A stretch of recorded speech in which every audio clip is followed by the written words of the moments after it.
So today we're going to be talking about neural networks. So primer on it, how they work, a bit of intuition about why they're useful and why they're able to predict things for us. But first, a little bit about me. So I'm from Gauteng. I work at a company called Intellect as a solutions architect. We basically work with different clients and building solutions that support their business. Mobile apps, backend systems, platforms, whatever the client really requires. We've worked in a range of different industries. So I've worked in finance, gaming, agriculture, health. I also have a little kind of side thing called Prolific Idea, where I kind of try and build all the crazy ideas I have that are probably not feasible businesses, but cool to develop anyway. I also run the AI ZA meetups. So we host monthly meetups in Johannesburg and sometimes in Cape Town when the opportunity arises. And I also enjoy speaking and writing and sharing my knowledge with other people. For fun, I like traveling, I like outdoors, I like all geeky stuff, drinking. But yeah, let's talk about neural networks and AI and all of these buzzwords that have kind of emerged recently. Now we think about intelligence, we benchmark ourselves as humans when we think about intelligence. We think, well, we're the most dominant species, so surely we are the epitome of what intelligence can be. But how do we measure that? So if we look at this quote from Salvador Dali, he focuses on ambition. Ambition being the key attribute to intelligence. Whereas Einstein, he thinks imagination is key to something being intelligent. The late Stephen Hawking, he said it's the ability to adapt.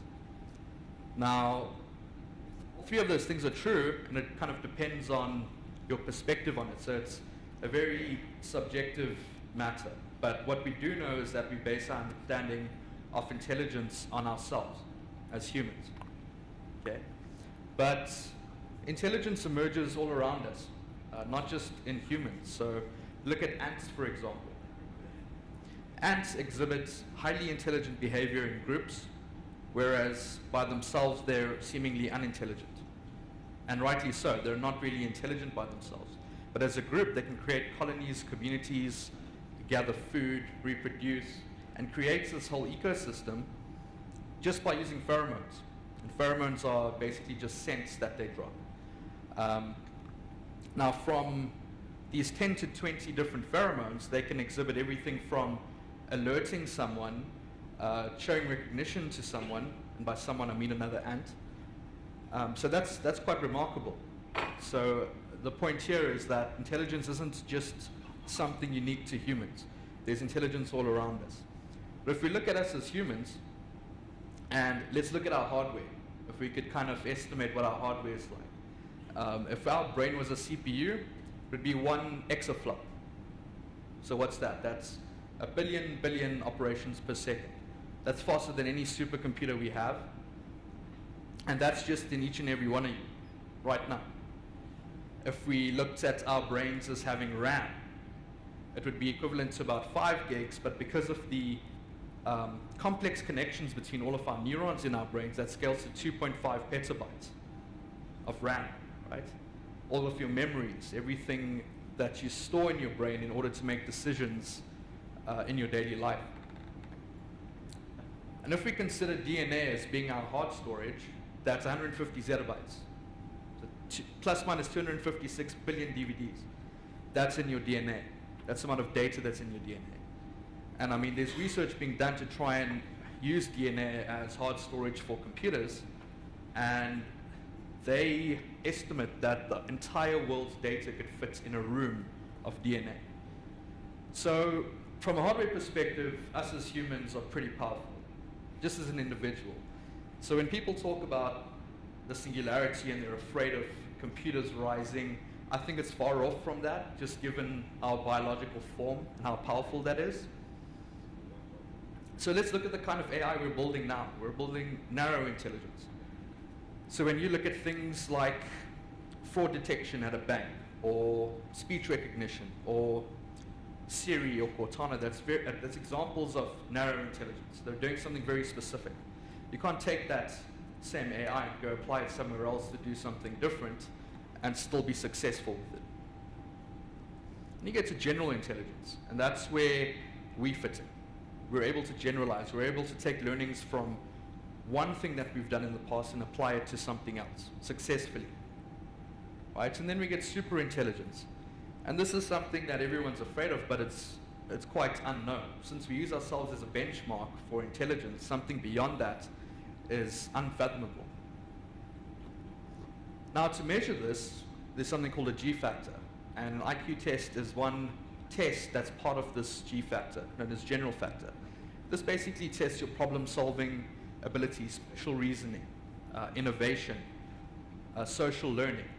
So we test humans that way, but we've also been doing it with other life forms like ape. And it's been successful. We can measure more or less how intelligent something is based on what we know of intelligence.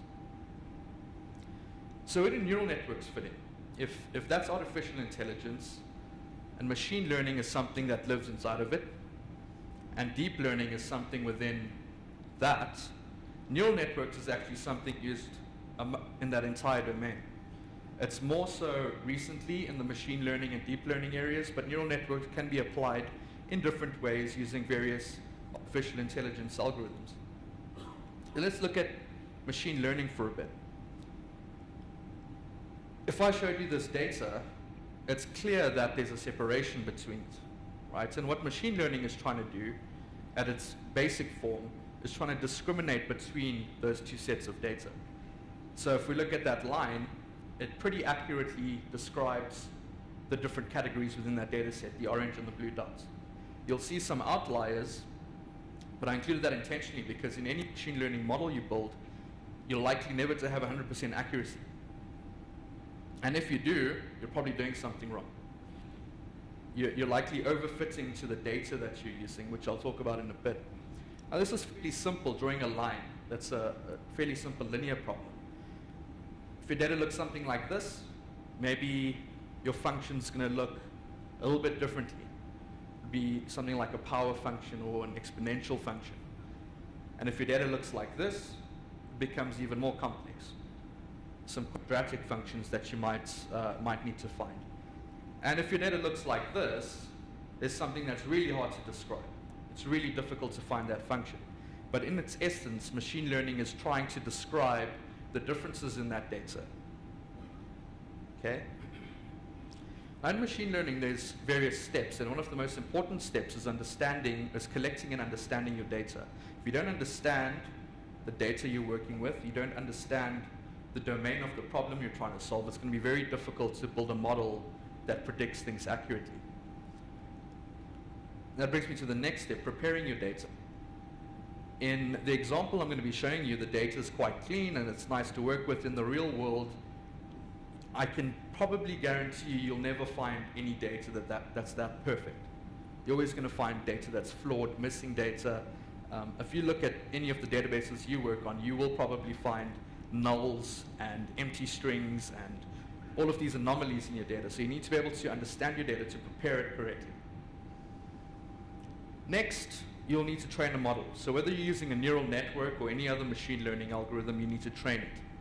So you use the data that you've gathered, you label it, and in saying that it means you know what different attributes of that data set mean. You label it and you train a model based on that. And then you need to evaluate that model. So sure, it's learned from a training set, but how does that fit in the real world? If it's given new data, if it's given something it's never seen before, how does it perform? And that's part of the evaluation step. And then lastly, you need to improve the performance of that model. So usually when you evaluate it, you're going to find a problem with it. And this can be an iterative process. You might need to go collect more data. You might need to use a different algorithm. You might need to tweak the algorithm you're working with. But those are essentially the steps in machine learning. There's a wide variety of different machine learning algorithms you can use, and I'm not going to go into those because today we're going to be talking about neural networks. Now, a bit of a history on neural networks. They're not new. They're very, very old. We've just found tricks to use them better, and given the computing resources and data we have, we can achieve more with them. So in 1943, there was the first model of a neuron. This wasn't a computer science thing. This was more of a research-based study where this guy kind of described what a neuron could look like. In 1951, Minsky had the idea of an artificial neural network.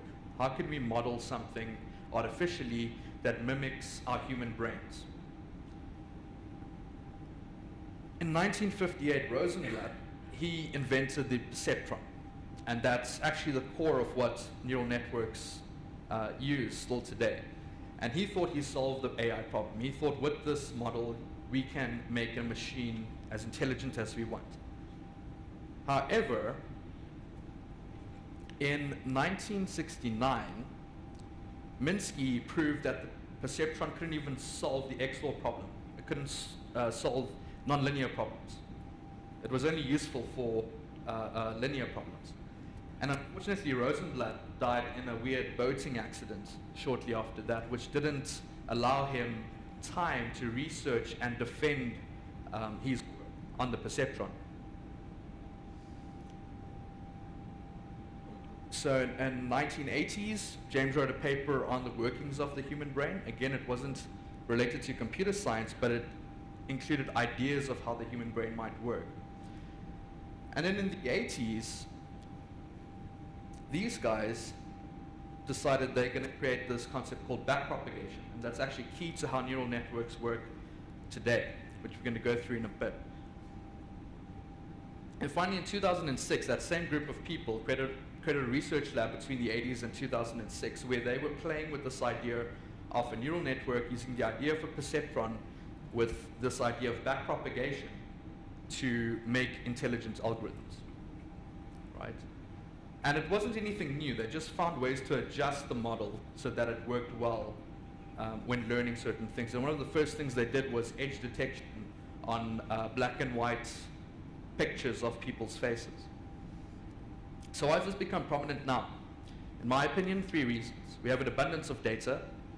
This has been generated throughout the years as the rise of the internet and rise of computers happened.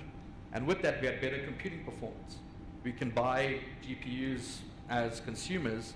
They might be a little bit expensive, but they're not out of our reach. We can do these things. And lastly, business opportunity.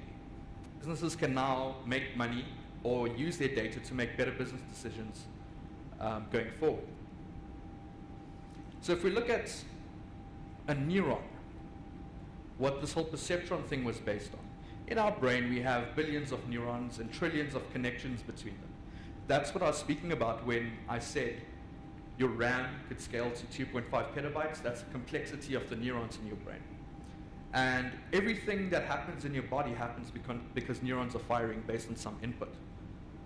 You pinch yourself, and that nerve tells a whole bunch of neurons through your entire nervous system and brain that you've been pinched. So it needs to understand how to react. Now let's zoom in on one of those neurons, and that's essentially what it looks like.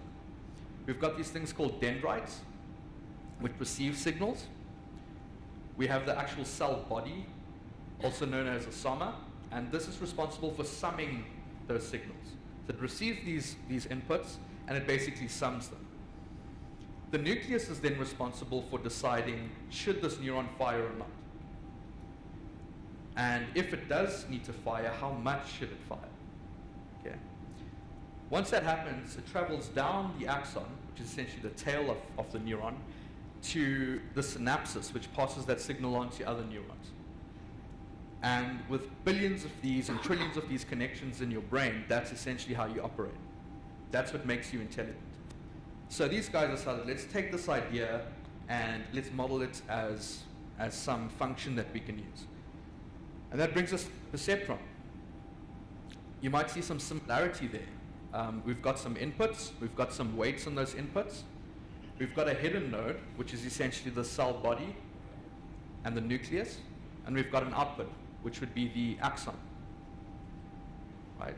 So what the cell body is responsible for is summing those inputs and deciding, should I fire or not? So let's look at an example. we've got some values as inputs and we've got some weights. Those weights are representing the synapses that you saw in the neuron. The synapses further decides how much weight, essentially, should I give to the signal to the next neuron. And then the hidden layer will be responsible for summing that. So if we look, all it's doing is it's multiplying the input by the weight for each input and adding them. Okay? It's pretty simple. That's summing the inputs. And then we get our activation function. An activation function could look like this. If the value of the sum is greater as a positive number, then then it should fire. If it's a negative number, then don't fire. Right? It's a simple step function. So in this case, it is greater than 0, so it will fire 1, and it will pass that on to the output. And usually the output in a neural network would also have an activation function to decide what that number should be. Now, in the case of this perceptron that works with the step function, this solution would be capable of discriminating between these two groups or categories of data, as we saw earlier. But what other kind of problems do we have? So we said we have linear problems, we have nonlinear problems. So the step function that we just saw looks something like this. It solves a linear problem. But another popular activation function is the sigmoid. And it looks something like that. And as you can see, it solves nonlinear problems. So in this case, for values between -1 and 1, it will always give you a smooth number between 0 and 1. Furthermore, a hyperbolic tangent is very similar to the sigmoid, but it will give you values between -1 and 1. And why this is important is based on how you've represented your data, which you'll see in a bit. Another popular one, especially with convolutional neural networks, is a rectifier. And this essentially gives you 0 until you have a value greater than 0.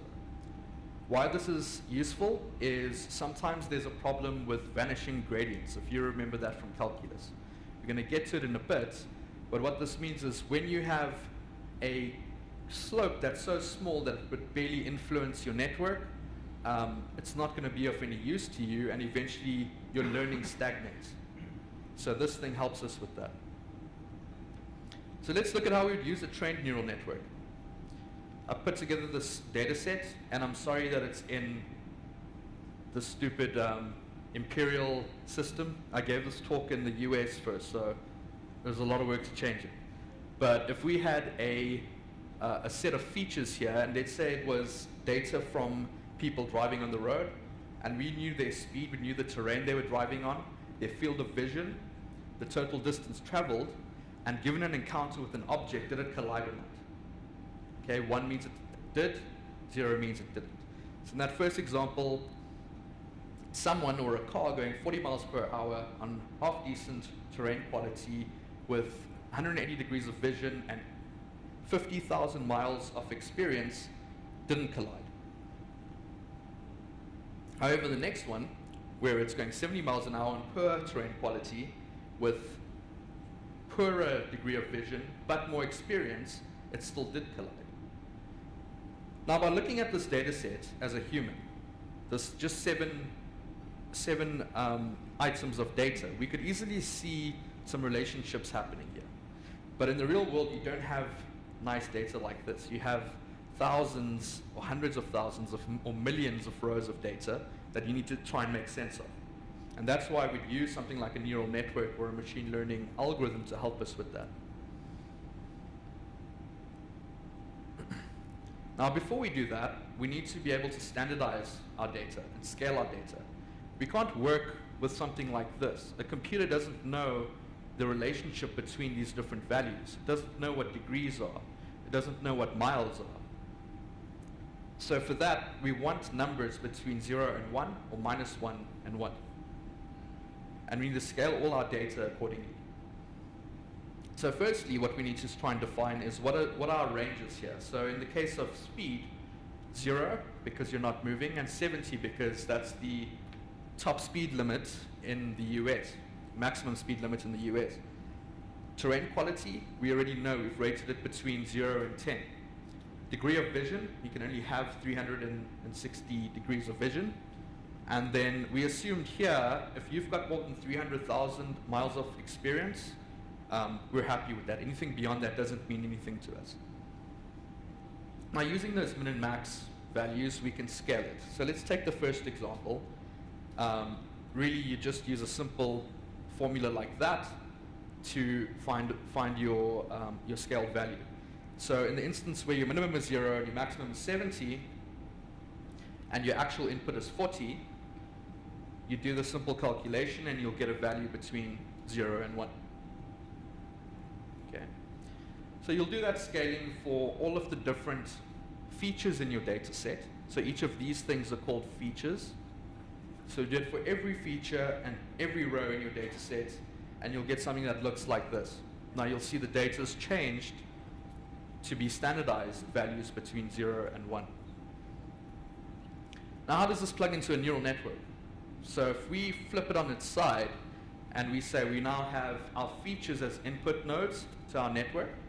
So a neural network consists of an input layer with your features usually as input nodes.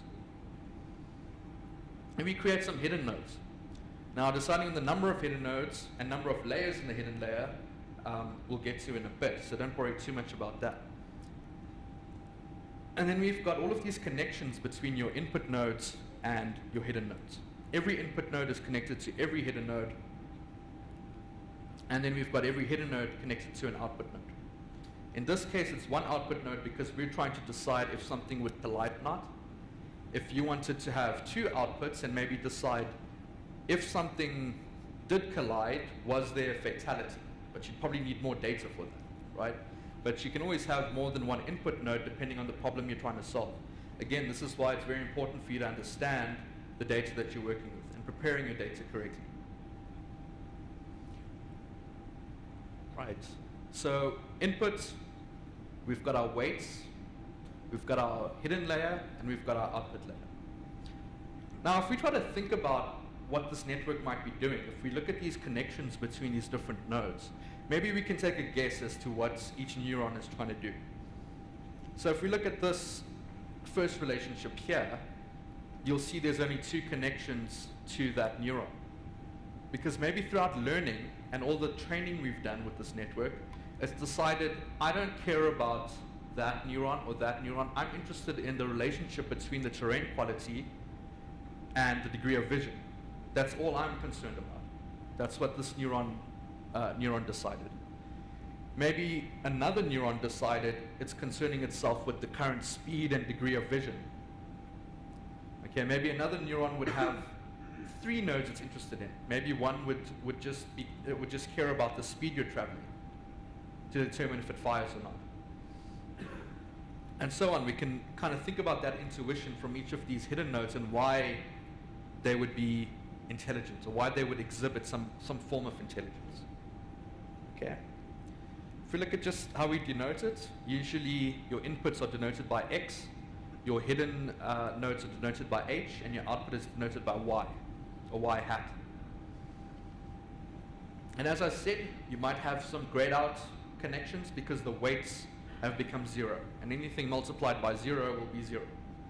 And this speaks to the concept of certain hidden nodes are interested in only certain features in order for them to fire or not. And your weights are always denoted by W. Now sometimes you might need something called a weight bias. And what this does is it helps you control the firing of all of these nodes. So when you're tweaking your neural network, you might introduce a weight bias to help you achieve that.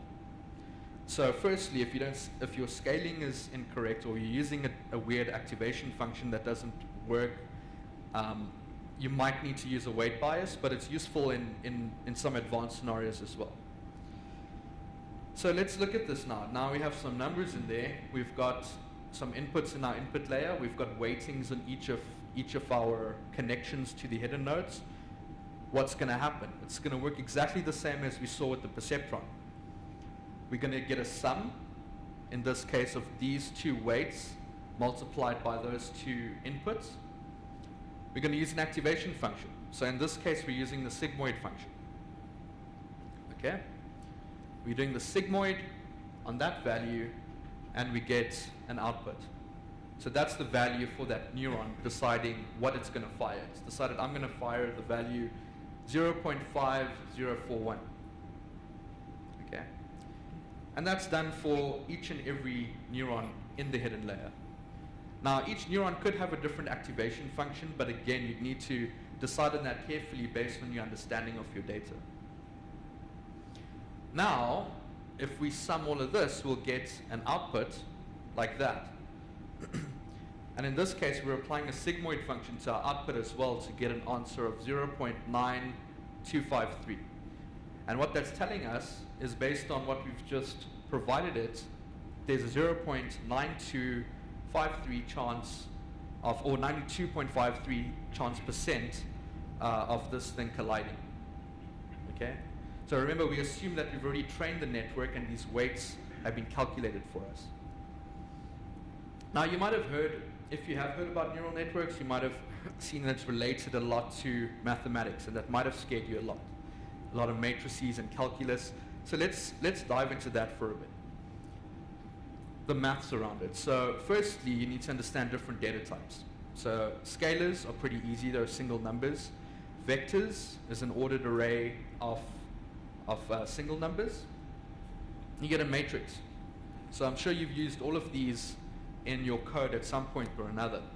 Matrix is also called a second order tensor, and it's essentially an equal sized vector of vectors. And then you might have heard of Tensorflow, which is a framework by Google, and it might sound scary, but essentially it's based on this. A tensor is multiple dimensions encapsulating scalars, vectors, and matrices. So you'll see here there's an array of 3 values, here there's 1, here there's 3. This whole thing could be encapsulated in something else. Now when we're writing code and we're trying to visualize it, whether it's on a console or in an actual rich GUI, it's really easy for us as humans to understand these 3. When it gets to this point, we get really lost because we can't imagine these different dimensions in reality, right? Cool, so let's look at our network. We've got 4 input nodes in our input layer. That's essentially a vector. We've got 0 to n values in that vector. Next, we have all of the weights that are being connected to our hidden nodes, right? And essentially the weights look something like that. It's a weight for each input node going to every hidden node, right? Then we might add a weight bias to it. Okay, so in the examples we've been using, we haven't added a weight bias, but we've understood that you might need to add that when tweaking your network. Now, your hidden nodes will do its summation, and it will apply an activation function. That looks something like that. An activation function for each row, if we look at it like that. And then finally, we get an output. Okay, so if we summarize what we've drawn here and our intuition as to how it fits into the network, it would look something like that. Then with some basic factoring, we get an equation that looks like that. So you might have seen something that looks really hardcore like this and been like, well, I can't understand neural networks, but that's essentially what it's doing. And that's why a framework like TensorFlow is really powerful, because a neural network is essentially a bunch of matrices and vectors and tensors that we're going to be applying math to. As you saw, we're doing a lot of multiplication, a lot of matrix multiplication. Because this could be seen as a single-dimensional matrix and this as a 2D matrix, and we're going to be multiplying those values. Everyone following? Cool, so let's look at how this thing would be trained. So we go back to our perceptron, this model that we've seen before. When we're training it, our output is not the answer that we're asking it to predict. It's the answer that it's predicted, and we need to compare it to the actual answer that we have. So if we look at that example that we had earlier, if it gave us an answer of 0.1, but we expected an answer of 1, we need to tell the neural network that you're doing something wrong. this isn't accurate. You need to adjust your weights, because in this entire network, the only thing we have control of are the weights, really. The activation functions, sure, but that's something you would set as a standard while you're building this. The only thing that the neural network can change is its weights. So once it has a value in its output, after you've trained an example, it needs to be compared to the actual result and what you expected, and calculate a cost based on that. And that's typically how you'd calculate the cost. The 0.5 is included to standardize our cost, so that gets propagated consistently through the network. But you can tweak that as well, because you're propagating the same constant multiplied in every cost to the entire network. So you could make that whatever number you want, as long as it makes sense. Again, it comes down to understanding your data. So the cost gets calculated and gets pushed back to the weights, and it tells the weights to update themselves. So if we look at this example here, it's similar to the one earlier. We've got a result of 0.664, and the answer we're looking for was 1. We now calculate the cost, and the cost was 0.056. Now we need to go and tell all of the weights to go and update themselves based on that error that we found. And that's done for a single example, and through doing this through many examples that are labeled, of examples that you know, like the ones we've seen earlier, the neural network's able to adjust these weights such that it can be more accurate in predicting what are the input attributes that determine something will collide or not. Okay. And then if we look at our neural network, it's doing the same thing. It's just doing it for every connection and every hidden neuron. It will have a calculated cost. It'll get pushed back to the hidden neurons, which would push it back to the weights. Now, there's two ways of doing this. The traditional way is to calculate cost per an example. So you'd go through this, you'd get that result, you'll calculate the cost, you push that back and have your weights adjusted. And you keep doing that for each example. And another method is to do them in batches. So you'll calculate the cost for a batch, sum them, and push that back into the network. Right? Now, when we instantiate the weights on these neural networks, we need to create a value that's close to 0 but not 0. If we started with 0, it's never going to change. It's never going to be able to be updated, because you need to calculate your weight. So if we look at this network, we've got 4 inputs, and if we look at the small network we had earlier, I think we had 6 hidden nodes. It'd be fairly easy for us as humans to go and calculate each one, right? But what happens if you have something a little bit bigger like this? And this isn't even that big. This is only 56 weights with 14 hidden nodes. You might need hundreds of hidden nodes and many layers, many different hidden layers in there. It becomes very difficult to calculate that.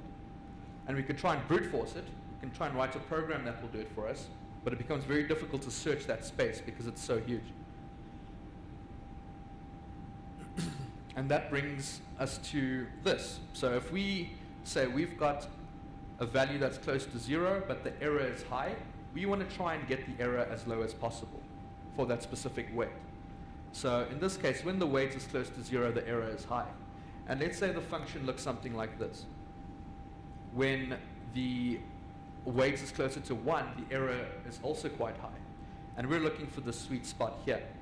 So you might have heard of something called gradient descent, or you might remember it from calculus, if you took calculus. But essentially, you calculate the derivative at this point and figure out what the slope is. Okay? Once you've calculated that, if you've got a negative slope, you know you should move right. Okay? But if you have a positive slope, you know that you should move left. So what this ends up looking like is you have this value that's calculated there. And if we try to brute force it, we'd have to try every value on this side and every value on that side to be able to figure out where is the minimum. Whereas with gradient descent, it looks something like this, where you're figuring out different points and moving this down the slope until you get to the optimal minimum point that you could find. So in this case, something that's closer to 0.5 gives us the lowest error rate. Okay. Well, what happens if we have a function that's not so nice? What if it looks like that? Things become quite tough. Because if we instantiated our weights as being there, and we just use gradient descent, we'd fall into this local minimum. Okay. And we would think, okay, we've got the best answer to that question, but we don't, because the global minima is down here. And for that, we use something called stochastic gradient descent, which is a variation of gradient descent to help us fight getting stopped in local minimas and try and find the global minimas. Now, once we've calculated these derivatives, we need to be able to update the weights. And it's as simple as adding the negative slope of the cost function to each weight. So remember, we saw the arrows pushing back the cost, the error rates back into the network. Thereafter, each weight is calculated based on this. It's simply adding the negative slope of the cost function. So the negative derivative of the cost function. That would look like this. If we've got some numbers in there, we update each of our weights. And that happens for every row in our data. All right, so again, if we've got our neural network that looks like this, we've got our cost function. We propagate that back to all of the weights, and all of them get updated for every connected node in the neural network. Now, we've heard a lot about different technologies that we can use to try and accomplish this. I'm just going to give you an overview of some of them that are quite effective. Python has become a very popular language for working with neural networks and machine learning because it's quite easy to learn and quite easy to grasp, and a lot of libraries have leveraged on it. It's also quite powerful from a performance perspective. The next library that's interesting is Numpy. Numpy is essentially a library that helps you with matrices, matrix multiplication. As you can see with neural networks, we do a lot of it. With normal Python arrays, if you try and add that array or multiply that array, it will try and kind of concatenate things and do normal programming things like that, whereas Numpy arrays allow you to do native multiplication and math on those arrays. SciPy is a useful SDK for scientific computation, algebra, interpolation, that kind of stuff if you need that when preparing your data. Pandas is great for preparing your data as well. You can read in a CSV or connect to a database and get your data into a format that you need without too much hassle. It also has great features for sorting and filtering the data that you're working with. Matplotlib, this is not absolutely necessary, but a lot of us are visual people. We want to see our data, and Matplotlib is a great, simple library that helps you visualize your data as graphs and charts. Scikit-Learn, if you really want to get into machine learning and don't want to learn too much of the math and just want to try and play with the different algorithms like decision trees or a small neural net or whatever it may be, Scikit-Learn is great for that. And then Tensorflow, if you've got a good grasp on what we've just discussed and some of the math behind it, how all of this gets fitted together to be something coherent that works, TensorFlow is a great library to use. However, again, if you want to work more on the high level, Keras is a framework that works with TensorFlow, and essentially in Keras you can use 3 lines of code to define what your neural network looks like, instantiate your neural network, point it to a data source, and train it. Right? And that's probably the go-to for most developers, including myself. And if you're a Docker person, if you like Docker, all of this is available on a cool Docker repo called Depot. Mind the pun. So if you wanna check that out, you can visit that URL there. Now, how they fit together is essentially this. I'm not going to spend too much time on it. Is you've got Python, you've got your frameworks that support it, and at the top you've got more abstraction layers that help you to achieve things without knowing the details. And then lastly, notebooks. This is something useful if you want to learn and write your stuff as a kind of a paper in your browser. It runs your Python code. It can load up the libraries you need, and it makes really good reading when you're trying to learn a concept as well as explain a concept to somebody. Now what we've seen is an example of supervised learning. There's also a lot in the unsupervised space where we don't have labeled data. In our case, we had the collision label. Did it collide or not? If we didn't, we'd want to use something in the unsupervised learning space. Or maybe even something in the reinforcement learning space. This is very much based in psychology and giving a reward or giving a penalty to the algorithm based on how it's behaving.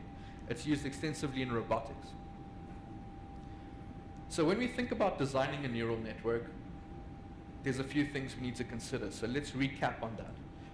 There is this example here. In this case, we've got our inputs, but you'd notice the difference is we have many hidden layers, in this case 2, and we have different outputs. So what we need to concern ourselves with is gathering and understanding the data. That would be our features that we input. We need to decide on how we normalize that data. Should it be values between 0 and 1, between -1 and 1? What makes more sense in that scenario given the relationships between those features? What outputs do we need? What questions are we asking this thing? Or what do we want it to learn? What intuition do we want to gain from it? The number of layers in our hidden layers. So this, when you hear deep learning, this is essentially deep learning. More layers in a model. And that's not necessarily a neural network. Deep learning is can be beyond neural networks, and it essentially just means a multi-layered approach. Also, the number of neurons in each hidden layer. That's something you can tweak to improve the performance of your network. Your weight initialization scheme. So I spoke about initializing your weights as something close to 0 but not 0. And depending on how you initialize them, you can have positive or negative results due to weights becoming stagnant, and they just stop learning and stop updating. And then your activation function. This is quite important based on the problems you're trying to solve. Are you trying to solve linear or non-linear problems? If you're doing something like a convolutional neural network, which I'll get to shortly, you might want to consider a different activation approach altogether. The cost function, how you calculate that, and the constants around that. And then the learning rate. Learning rate is also something we can tweak, which means how much do we influence our weights? And that talks to the weight bias that we went through. And then a stopping condition. You can train all this data, but at what point do we stop? You can train using all of the data. At what point do you stop? Do you stop when you've reached a certain level of accuracy? You stop after you've processed a certain number of records where you're comfortable that that's enough to train it. You decide on what the stopping condition would be. Now a quick run through of other neural networks that you may have heard of, something like a recurrent neural network. You'll see its architecture is a little bit different, but essentially it works the same. And these are the tips and tricks that research group have found. If you use these networks in different ways and configure them in different ways, you're able to accomplish different things. So the recurrent neural network, this is essentially giving the network a concept of memory, like us humans have. It will run it through, and I've used these symbols to indicate that there's many layers behind this. And every time you teach it something, it runs through that memory and adjusts kind of longer term memories less drastically than it would impact newer memories, right?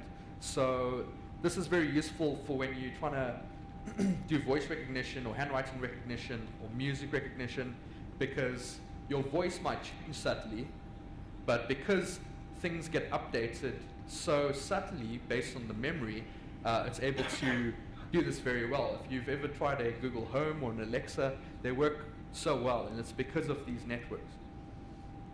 I mentioned the convolutional neural network. The special thing about convolutional neural networks is that they're specifically for images and video. Remember, video is just a series of images stitched together, and convolutional neural networks are specifically useful for images. All of the image recognition you've seen, the stuff that Google has done and all of that, they're all using convolutional neural networks. So with that said, try it out. You've got some resources, you've got some intuition about neural networks now. Explore it further, go and research online. There's some cool courses. There's a course here, a course called Deep Learning Specialization. by Andrew NG. It's a great course. Experiment on your projects once you've gained some understanding. Take some initiative, take some time to play with your data, see how it can fit into your project. What value can it add? I mean, you could even apply analytical data that you find in your projects to improving your user experience if you're working on a, like on a web app or something, or a mobile app. So there's a lot of space to play with data and make it useful. And maybe, just maybe, you'll innovate. Thanks.